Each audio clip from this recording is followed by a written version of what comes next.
ज़्यादा भर गया।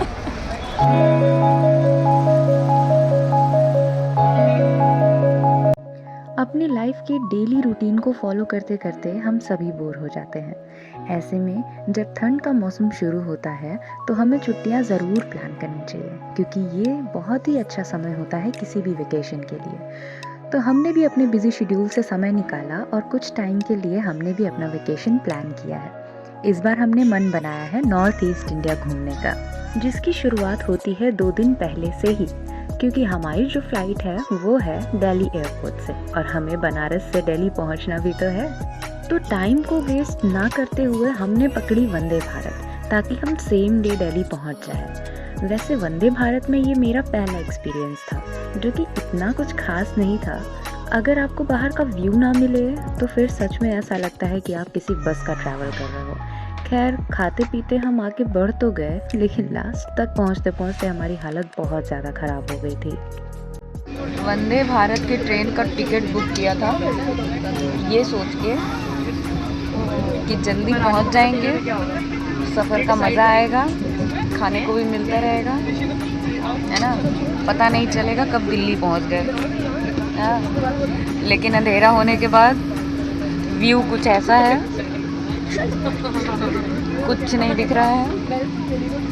नाश्ता पानी भी एक बार ला दिया उन्होंने, हम लोग खा पी के फुर्सत हो गए।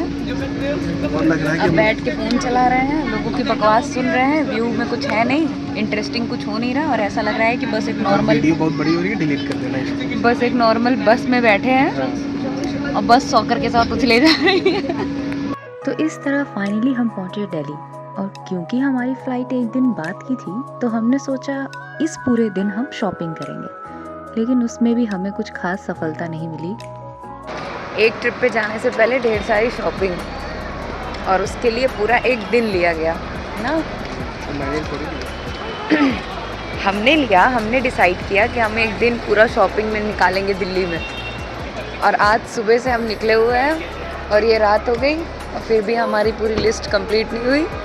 उसमें से कुछ ना कुछ रह गया, और मार्केट आने पर जो लिस्ट में नहीं था वो कुछ ज़्यादा भर गया। उससे हमारा बजट गड़बड़ा चुका है। क्योंकि हमारी फ़्लाइट अर्ली मॉर्निंग की थी, इसलिए हमें सुबह 4 बजे के करीब ही एयरपोर्ट निकलना पड़ा। वैसे हर ट्रिप के साथ एक नया एक्सपीरियंस मैटर करता है।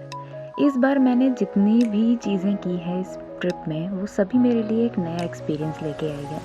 ये दिल्ली एयरपोर्ट पे भी मेरा फर्स्ट एक्सपीरियंस था। इससे पहले मैं दिल्ली एयरपोर्ट कभी नहीं आई। तो यहाँ पहुँचकर हमने फटाफट से सारी यहाँ की फॉर्मेलिटीज़ पूरी की और फाइनली हम आगे ट्रिप के लिए तैयार हैं। वैसे एक बात तो है कि कोई भी सफ़र खूबसूरत तभी होता है जब उस सफ़र में आपके साथ बहुत अच्छे लोग हों। लोग अच्छे मिल जाते हैं, साथ अच्छा मिल जाता है, तो सफ़र कितना भी लंबा हो या कितना भी बोरिंग हो, बहुत ही आराम से कट जाता है। हम लैंड करने वाले थे शिलोंग में। क्योंकि वहाँ का एयरपोर्ट छोटा है, इसलिए वहाँ के लिए छोटी छोटी फ़्लाइट्स चलती हैं। ये बात मुझे पता नहीं थी, इसलिए ये छोटी फ़्लाइट का भी मेरा फर्स्ट एक्सपीरियंस हुआ।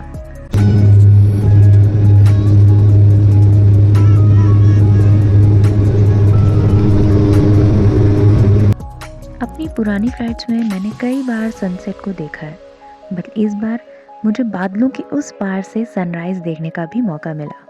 तो आप ही बताओ, है ना ये बहुत खूबसूरत?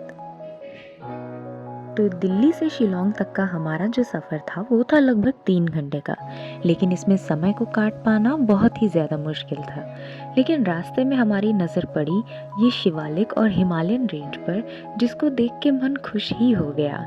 हमें विश्वास नहीं हो रहा था कि हम इसे भी विटनेस कर रहे हैं। तो बस इन्हीं सबको देखते हुए समय कट गया और हम फाइनली पहुँच गए शिलोंग। वहाँ पहुँचकर हमने टैक्सी बुक की, जिसने हमें हमारे स्टे तक ड्रॉप किया। उसने हमें 2000 चार्ज किया। क्योंकि हमने इसे पूरा ही बुक कर लिया था, इसलिए हमें 2000 के करीब ये पड़ गया। अगर आप शेयर करके भी जाना चाहो तो शेयरिंग में भी वहाँ पे आप ट्रैवल कर सकते हो। ध्यान रखना, यहाँ पे कोई भी ओला और उबर नहीं चलती, इसीलिए कहीं भी जाने के लिए आपको यहाँ की लोकल टैक्सी ही बुक करनी पड़ेगी। शिलोंग के रास्ते में ही हमें सबसे पहली लोकेशन मिली उमियम लेक, जो कि एक आर्टिफिशियल लेक है और बहुत ही ज़्यादा सुंदर है। मगर यहाँ पे हमने अपना ज़्यादा टाइम वेस्ट नहीं किया क्योंकि हम ऑलरेडी बहुत ज़्यादा थके हुए थे, इसलिए हम 5-10 मिनट वहाँ रुककर ही आगे आ गए और बस इस नेचर का और इन्हीं घुमावदार रास्तों का आनंद लेते हुए हम फाइनली अपनी लोकेशन पर पहुँच गए। और हाँ, आपको अगर शिलोंग आना है तो कुछ महीनों पहले से ही अपना होटल बुक कर लेना, नहीं तो फिर हमारी तरह आपको होटल की जगह होम स्टे पे ही सेटल करना पड़ेगा। हमने जो होम स्टे लिया था वो पुलिस बाज़ार से करीब 1 किलोमीटर दूर था। जो लोकेशन थी वो थी ले मुखरा और जो होम स्टे था उसका नाम था वेला होम स्टे। बट यकीन मानिए यहाँ की हॉस्पिटैलिटी देखकर तो हमारा जी खुश हो गया। वैसे तो हमारा प्लान था कि हम यहाँ पहुँचकर थोड़ा फ्रेशन अप होकर कहीं घूमने चले जाएंगे, बट वहाँ पहुँचते ही हमें नींद आ गई और फिर हमारा पूरा दिन ख़त्म हो गया। तो शाम में हमने सोचा कि क्यों ना आसपास की चीज़ें एक्सप्लोर की जाए, तो हम निकले, हमने पी एक कप चाय और फिर हम चल दिए पुलिस बाज़ार की ओर, जो कि बस 1 किलोमीटर दूर था। तो पैदल जाते जाते हमें कुछ खास दिक्कत नहीं हुई और मार्केट का कुछ ये हाल था, इतनी भीड़ थी, इतनी बड़ी मार्केट थी। हमने वहाँ से कुछ सामान खरीदा और बहुत रात हो गई थी, बहुत अंधेरा हो गया था, तो हम वापस अपने रूम पर आ गए। तो हमारी लिस्ट आज तो इनकम्प्लीट है, हम कल इसे पूरा करेंगे और हम कहाँ कहाँ जाते हैं देखने के लिए प्लीज़ हमारे साथ जुड़े रहें और हमारी नेक्स्ट वीडियो के लिए स्टे ट्यून रहें। Till then take care and bye bye.